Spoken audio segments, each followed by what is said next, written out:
welcome to the channel. I am Nicole and I live here in India, and today I'm with my special good, mostly only friend, Laurence. Hello. And she's here today to help me watch a Think School video. We like Think School. Yeah, we do. We're always learning stuff with our noggins. She likes to say, she reminds me when you say this in France, it means you're crazy.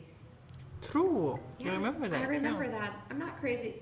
I'm a little crazy, people, but I'm also like to use my brain. And I like to learn things. And this channel, Think School, he puts out good videos. Yeah, he does. I should probably learn his name sometime instead of just calling him Think School. I think he probably has a name. And I'm American and I don't do homework.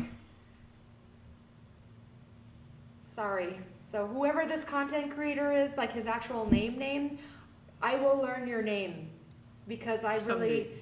Someday, because I really enjoy watching your videos. Yeah, this is actually a recommended from one of my subscribers. I believe he would have been a subscriber. I hope he's a subscriber. Perhaps he could subscribe now if he hasn't already, because I'm watching your video. This is how India fooled America and Pakistan to become a nuclear power. It's a geopolitical case study. It's gonna make us smarter just by watching it. Let's go ahead and get started. If you haven't already, give me your like, give me your subscribe, and let's go.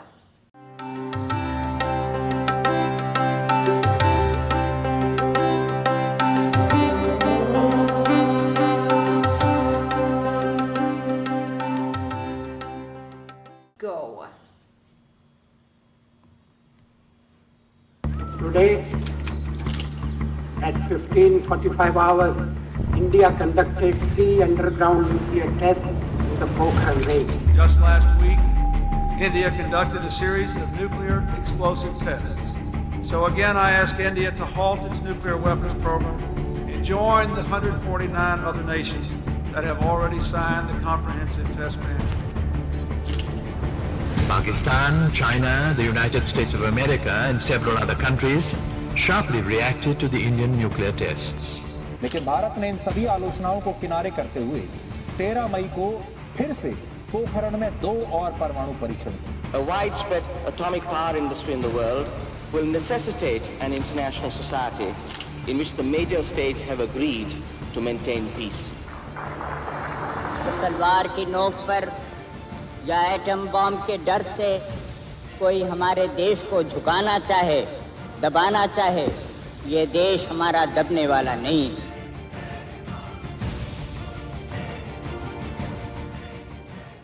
Hi everybody! Ever since the Russia-Ukraine war and China-Taiwan conflict have escalated, the world has been constantly talking about one very important factor, and that is the possibility of a nuclear war.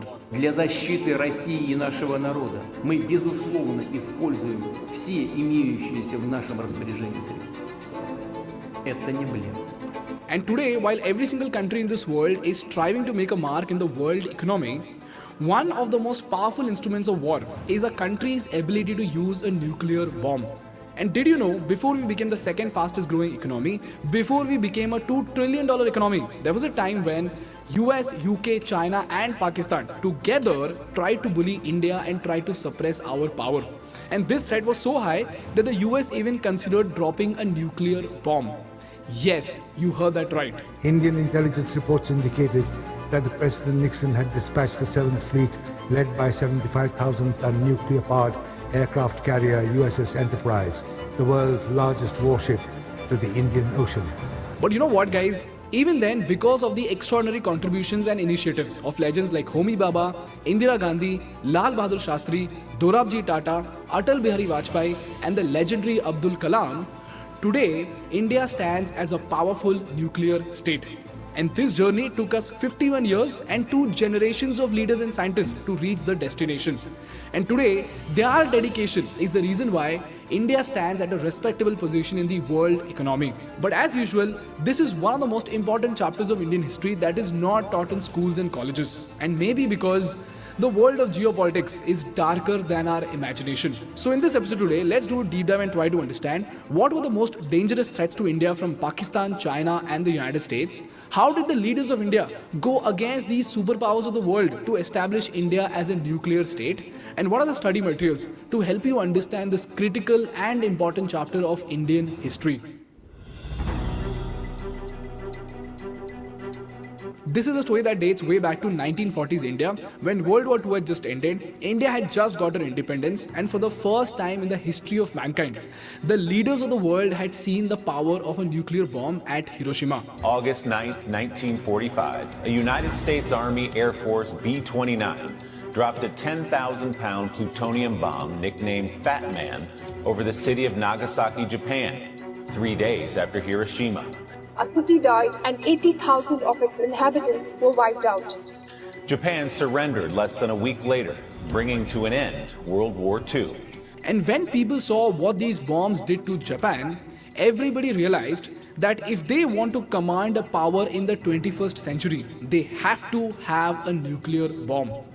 And this is why, ladies and gentlemen, the nuclear race began, with the most powerful countries, including the US, UK and Russia, testing their nuclear weapons to prepare for this nuclear race. On July 16, 1945, the clock ticked down to the first man-made nuclear blast in history. Finally, after 3 years' work, the atomic experts were ready to test their first bomb.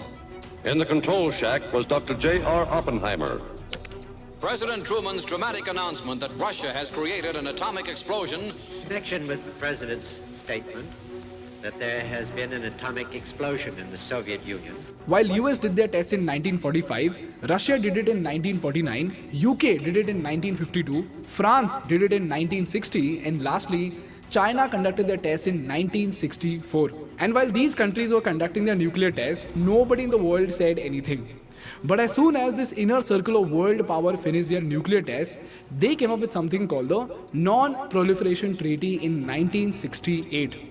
This treaty stated that non-nuclear states must commit themselves to not manufacture or acquire nuclear weapons, while nuclear weapon states commit not to in any way assist, encourage or help any non-nuclear state to acquire nuclear weapons.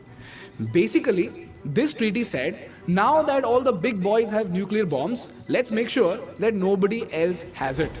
In fact, India actually proposed a fair treaty saying that we all will disarm and promise not to develop weapons as long as the nuclear states promise to completely disarm their nuclear weapons. In short, India said, we will drop our weapons provided you do that too. But the harsh reality of geopolitics is that nobody gives a fish about justice or equality. So it got rejected. But you know what, guys? As soon as the West proposed this unequal deal of non-proliferation, everybody jumped on board and 191 countries signed this treaty, except India, Pakistan and Israel. And later, even North Korea withdrew from it. Now the question over here is, when so many countries signed this deal, why did India not sign it? Well, that is because, ladies and gentlemen, something crazy was happening at the borders of India. On the 20th of October 1962, the Chinese army launched a massive attack on India. इस युद्ध से मिली सीख ने भारत को सामरिक तौर पर मजबूत कर दिया था. On October the 20th, 1962, the first Chinese shells came screaming down, and the war had begun. On 20th of October 1962, the Chinese invaded Ladakh and Arunachal Pradesh, and India lost about 43,000 square kilometers of land, which was captured by China in Aksai Chin. And from then till today, there have been border tensions between India and China. And then immediately, in just 3 years, we got attacked again by Pakistan, and this led to the 1965 India-Pakistan war. By April, the armies of India and Pakistan were involved in a full battle over the control of the old Kanjarkot fort. On top of that, Pakistan started to get cozy with China because we were their common enemy. And during the same time, India was a very, very weak country because our economy was in turmoil. We were facing both severe food shortages and famine problems all across the country. So in short, Pakistan and China was just one attack away from destroying our country. And this vulnerability is the reason why we did not sign the Non-Proliferation Treaty and started speeding up our process of becoming a nuclear state. And this is why, ladies and gentlemen, the Cold War between India and Pakistan began.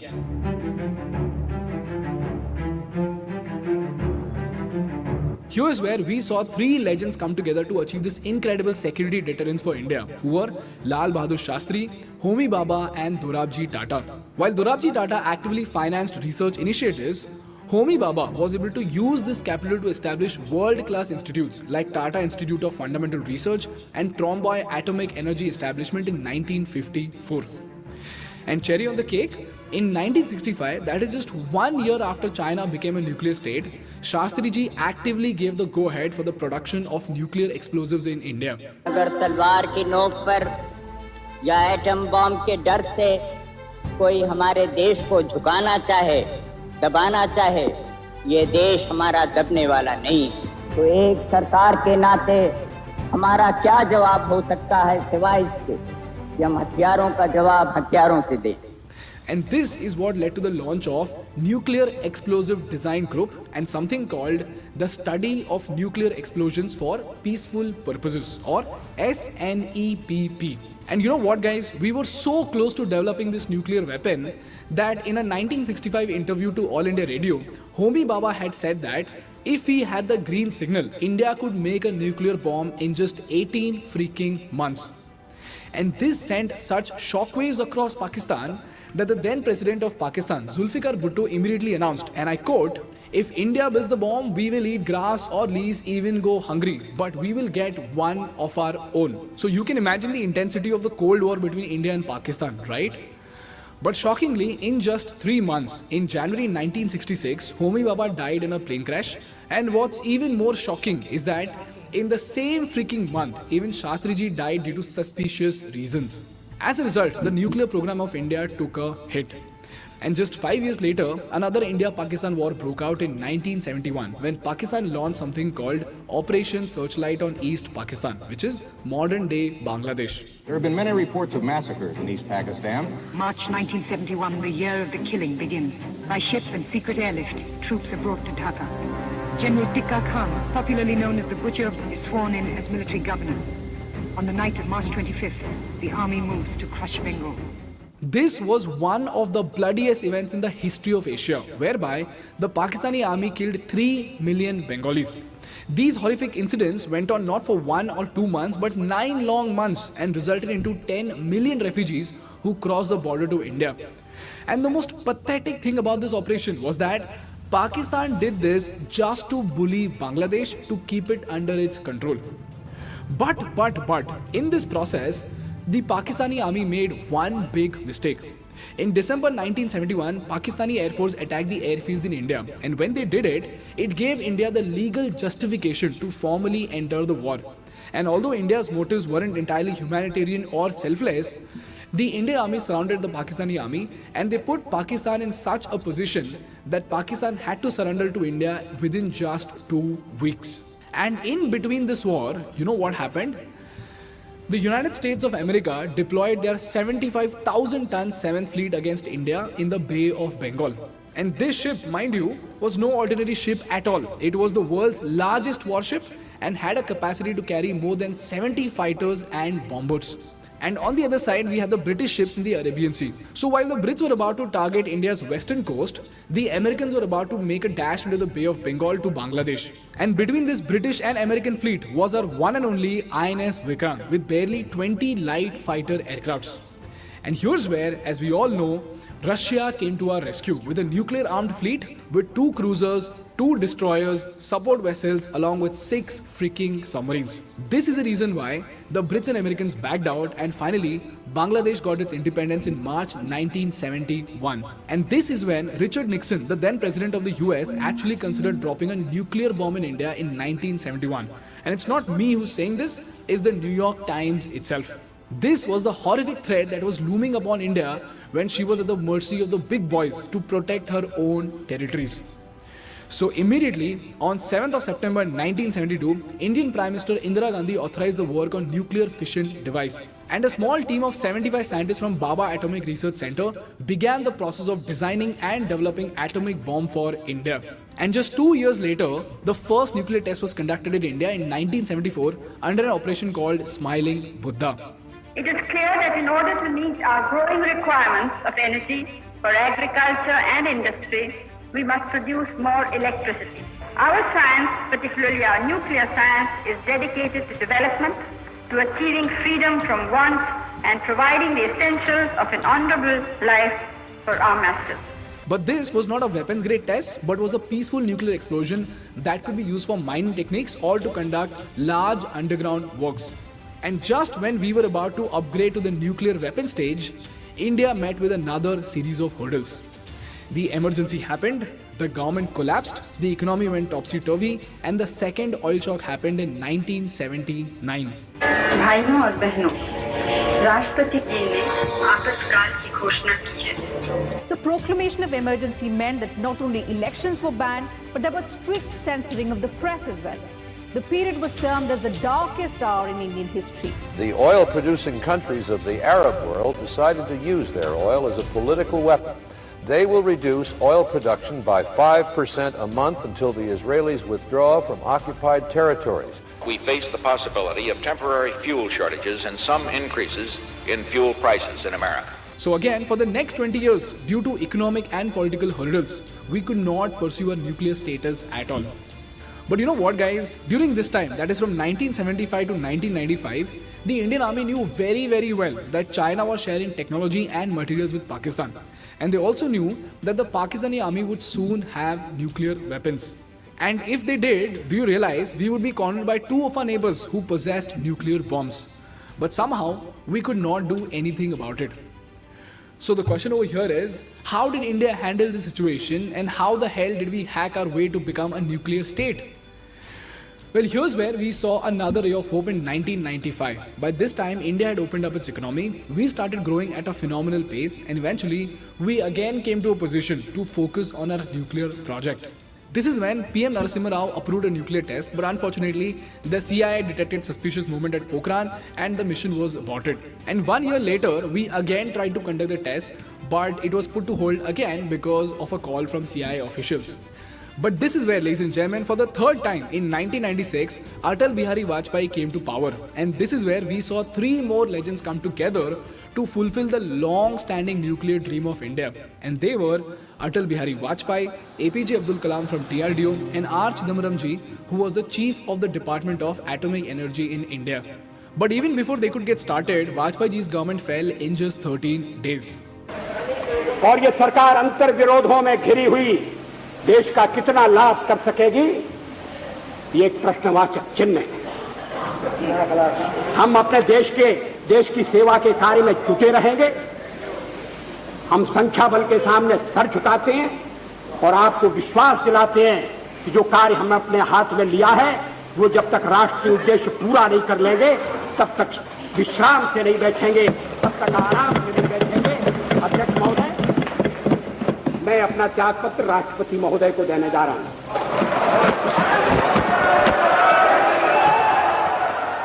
And again, for the next 2 years, nothing happened. And then came the climax year of 1998 when Atal Bihari Vajpayee ji again became the Prime Minister of India.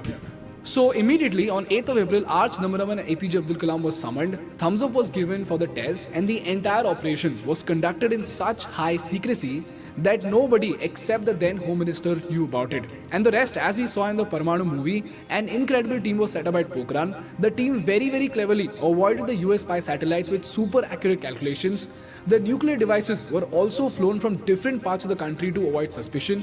And finally, on 11th of May 1998, at around 3:45 PM, India tested 3 devices, which were Shakti 1, Shakti 2 and Shakti 3. This was followed by 2 more detonations of Shakti 4 and Shakti 5. And finally, the grand announcement was made by India to the world. Today, at 15:45 hours, India conducted 3 underground nuclear tests in the Pokhran range. This is how, ladies and gentlemen, India became a nuclear power. And you know what? Just 2 weeks later, Pakistan responded with its own atomic blast and became a nuclear power too. So you see, it was quite obvious and true that Pakistan was being supported by China or US to corner India. This is how critical this nuclear testing was for the security of India. And all thanks to our brave and genius scientists and leaders, India today is one among just the 9 nuclear states in the world. And although US imposed sanctions on us, it was lifted soon, and India today is not just the second fastest growing economy, but also a powerful state that can voice an opinion that is seriously considered by the world. And this brings me to the last part of the episode, which are the study materials to help you dig deeper into this unsung achievement of India. Meanwhile, if you are someone who is interested in learning more about how India became a nuclear power, you should listen to this audiobook from Kuku FM. In fact, during the research of this video, I listened to this audiobook and gained a lot of insights on how India managed to achieve this historic feat. This audiobook will give you some intricate details as to why it was absolutely necessary for India to keep this operation hidden from the world, especially the United States of America. The most amazing thing about Kuku FM is its user-friendly app. This app has amazing features such as the drive mode feature, the savings note feature, the sleep timer feature, and many more features that will enhance your learning experience while you listen to these audio shows. Also, there are a lot of other audio shows on Kuku FM app that can help you in knowing more about the nuclear powers and geopolitics, like the US-India nuclear deal and the 1962 Cuban Missile Crisis. You will also get various audiobooks that will help you in your development, investment, nutrition, mental health, and even entrepreneurship. And guess what? All of this is available to you at only 49 rupees. Kuku FM is India's leading audio shows platform with 2.3 million active paid subscribers, 4.5 plus rating, and is available in Hindi and major regional languages all across India. And for the very first time, Kuku FM is now giving an exclusive 50% discount to users availing their first month subscription at only 49 rupees. So if this sounds useful to you, use my coupon code THINK50 and avail the discount directly from the link in my description. Moving on to the study materials, the first thing I'm attaching are the documents about 1962, 1965 and 1971 wars of India with China and Pakistan. Secondly, I am attaching the documents that will tell you how much Pakistan was actually being supported both by US and China against India. And after so many threats and the suspicious death of the Prime Minister and Homi Bhabha, do you realize it takes guts to execute the nuclear test again? Whether that is Vajpayee ji, who did not care about his political power, or APJ Abdul Kalam and the scientists who risked their life just to make sure that our generation is safer than theirs. And lastly, I am attaching an article from a nuclear scientist himself about how Pokhran tests were conducted. So do have a look at them and let me know what you think. That's all from my side today, guys. If you learned something valuable, please make sure to hit the like button in order to make YouTube Baba happy. And for more such insightful business and political case studies, please subscribe to our channel. Thank you so much for watching. I will see you in the next one. Bye-bye.